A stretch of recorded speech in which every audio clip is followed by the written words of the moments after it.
volunteerism and mentorship and become a visible presence in the community. Absolutely. 10,000 men, that's what you're hoping will patrol the streets. Do you think you're going to get enough people to meet that goal?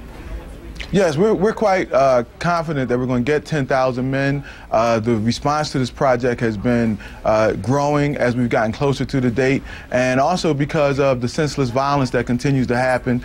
Right now we're at about 322 murders in the city. 85% of those people have been African American, and we've got a good organization of leaders, including our chairman Kenny Gamble, the police commissioner Sylvester Johnson, other community leaders and service providing organizations that are all interested in bringing an end to this violence and also creating information about more opportunities for people that are in the community to take part in. How many men do you think you have signed up right about now? We have a little over 4,000 that have pre-registered for the event by going to our website, which is www.10,000menphilly.com.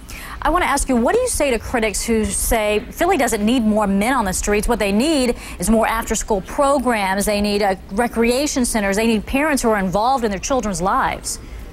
Well, I would say that those critics are right. I mean, that's what we need. We do need all of those things. We realize that there's a reason for the senseless violence. We have a 50% high school dropout rate.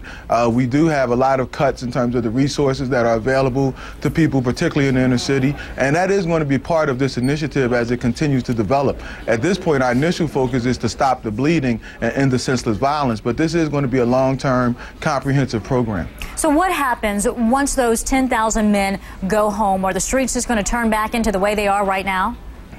Well, you know, it's not going to be an overnight fix. This is going to be a long-term program.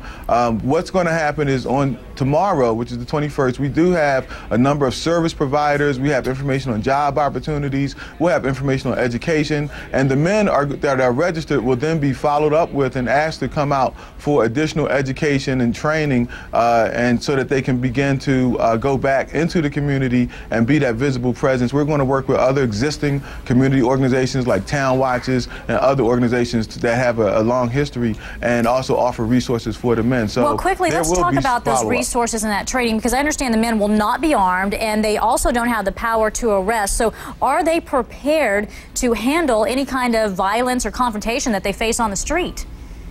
Well, no, because the men are not going to be doing the job of the police. We're working with Commissioner Johnson, but these men are going to be citizen volunteers. So they will not have that authority, and they will be prepared by going and working with our service providers to go onto the streets. All right, Norm Baum with Call to Action, hoping that 10,000 men will patrol the streets of Philly. And we do appreciate your time and sharing a little bit of information with us today. Thank you.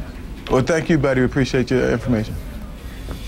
Well, what do you do if you're a teacher and you knew some of your students were illegal immigrants? Well, one school is taking matters into their own hands.